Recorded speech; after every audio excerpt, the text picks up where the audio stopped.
重生。第2章，粉雪。一般的雪道会用几种颜色来区分不同的级别，以难度依次递增为绿、蓝、红和黑色。当然，也有些地区会再细分出一些其他颜色或区域，例如齐浩洋这等人常说的双黑道。所谓双黑道，也称双黑钻石，象征着追求野性的释放，同时也意味着有一定的危险性。作为最高级别的雪道，相比前面几种颜色而言，不论是雪的状态、地形地貌的险峻，还是刺激程度，都是无法相提并论的。不过，像齐浩洋这类人却早已适应了双黑，在他们心目中，总有那么一片心驰神往的高山粉雪。我当时觉得这就是他来 S 的原因。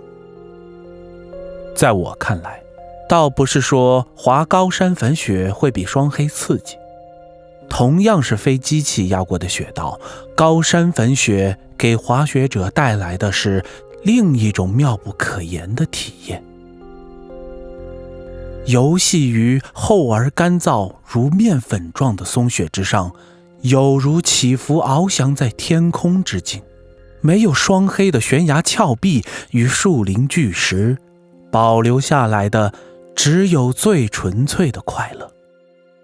与机器压过的雪道不同的是，它需要一个人自如的身段以及丰富的技巧，但绝不是与雪对抗，相反，而是通过身体的配合来达到一种平衡。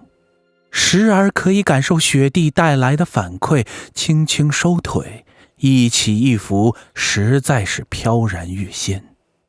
如若不然，在厚度达到半人身的粉雪中，无论如何是滑不起来的，甚至只会在松软无比的雪原上越陷越深。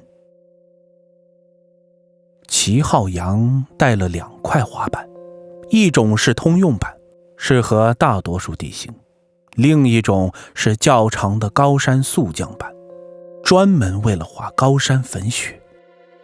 而我却只选择了印度适中的通用板。对于我而言，体验阿尔卑斯山区的风光是一种悠闲的享受，那么快的速度并不是我所追求的。第2天一早，我被齐浩洋的敲门声从睡梦中惊醒。我应了一声，缓缓地坐起身，揉了揉眼睛，似乎昨晚做了个梦，但这一惊却忘记了具体内容，只觉得好像是和滑雪有关，一定是受了齐浩洋的毒害。我无奈地摇了摇头。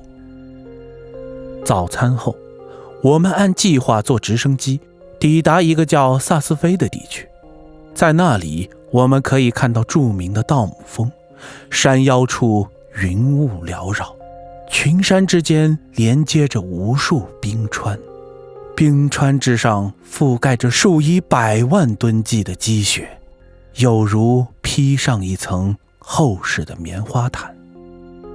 由于来得比较早，在明媚的阳光下还是可以预见山的这一侧天气不会差。不过，这也恰恰是我所担心的问题。我指着远处山腰上的积雪，对正在换鞋子的齐浩洋道：“那里曾发生过雪崩，看到了吗？”他只是微微抬起头看了一眼，便道：“不用担心，有马里欧做向导，他很熟悉这片雪域。”听得他这么说，我也不好再扫他的兴致，毕竟滑雪本身就是件危险性极高的运动，既然路线是他和马里欧选择的，那么也没什么好担心的了。不过我还是向马里欧提了一句有关冰川裂缝的问题，毕竟那种深不见底的缝隙就隐藏在积雪之下，根本无法避开。如果不慎坠落，后果不堪设想。不过他表示没有问题，只要在他的带领下沿着前面的划痕附近滑就行了。看得出马里欧也是一位技艺极为精湛的滑雪者，或许这是他们骨子里自带的天赋。只见他在最前面向我们做了一个出发的手势后，戴上护目镜，身子一弓，便向着山下滑去，瞬间在身后扬起了雾状的雪粉。果然，齐浩洋选择这里的粉的确是难得一见，这种细而干燥的粉状雪更是极品中的极品。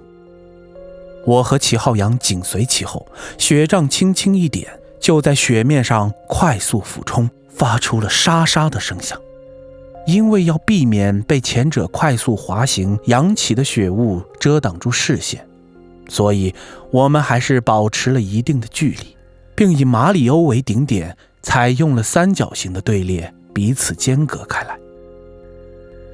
这是一条足有5公里长的雪道，从山顶开始一路速降，之后穿过一片树林，最终到达一个小镇。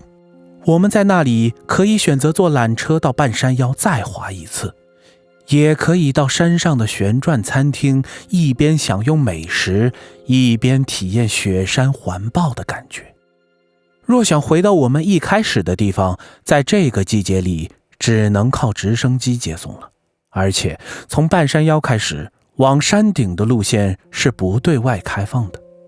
也就是说，在这里如果没有马里欧，其他人是无法到达海拔4000多米的冰川顶部的。不得不说，当我适应了一小段行程后，顿时找到了那种速降带来的快感。那种体验就仿佛是在冲浪，而脚下的浪花却是松软的粉雪。大量的雪花被滑板的前端冲向四周，我就像一艘急速航行在大海之中的游轮，破浪而去。偶尔飞溅起的雪花瞬间如雾一般朝外飞扑。就这种轻松愉悦、起起伏伏的感觉，只可意会，简直无法言表。时间过得很快，进入树林的时候，坡度已经从300%降到了80%，速度也降了下来。我们同时改变了滑雪的姿态，开始借助手杖的力量加速前进。虽说是80%的坡度，可换算后毕竟是一个近乎40度的斜坡，只是相较于之前接近垂直的下降来说，速度已经降了很多。不一会儿，山下的小镇出现在了雪道的尽头。齐浩洋摘下护目镜，张开双臂，大口地呼吸着大山里的空气。我看得出他很开心，但这只是开始，他会要求马里欧再来一次。果然，他单脚一蹬，银色的雪杖只轻轻一点，便迅速滑到了马里欧的身边，伸出一只手，两人击了一掌，相视而笑。马里欧随即便拿出了对讲机。此时我也加速滑了过去，道：你们继续吧。听得我气喘吁吁的这样说，齐浩洋道：怎么了？不再来一次吗？你跟马里欧去吧，我得缓缓，下午再说吧。我喘了口气，接着道：中午来旋转餐厅找我，我在那儿等你们会合。看得出齐浩洋有点不高兴，我只好过去拍了拍他的肩膀，道：我还是比较喜欢静下来欣赏景色，你们去吧，注意安全。不一会儿，他们步行到山下的停机坪，而我却悠哉悠哉地搭乘了一个号称阿尔卑斯山地铁的车厢，从山洞里缓缓地向上爬。不一会儿便到达了号称海拔最高的餐厅。我算是慕名而来，至少在这里，只要消费一杯饮料，我便可以体验那种被雪山环抱的感觉。四周耸立的高山与冰川一览无余，的确符合阿尔卑斯明珠的美誉。因为还不到饭点，餐厅里的人并不多，大多数和我一样悠闲地靠在座椅上，一边品尝着饮品，一边欣赏着窗外的奇景。也许是出于考虑客人用餐而不至于晕倒的缘故，旋转的速度很慢，一圈还没转完，我发现已经喝光了杯中的果汁，只好索性又点了一瓶黑皮诺。就在服务员放下酒杯的那一瞬间，我感到脚下隐约一阵颤动，紧接着窗外传来有如排山倒海般的隆隆声。我正在好奇之时，又闻得餐厅里的所有人同时都望向了同一个方向，发出一声惊呼。我顺着目光聚焦的方向望去，只见冰川上的积雪仿佛千军万马奔腾而下，瞬间卷起一阵雪雾，直冲山顶而来。一时间，深处之地犹如升至云端仙境，下面一片耀眼的亮白。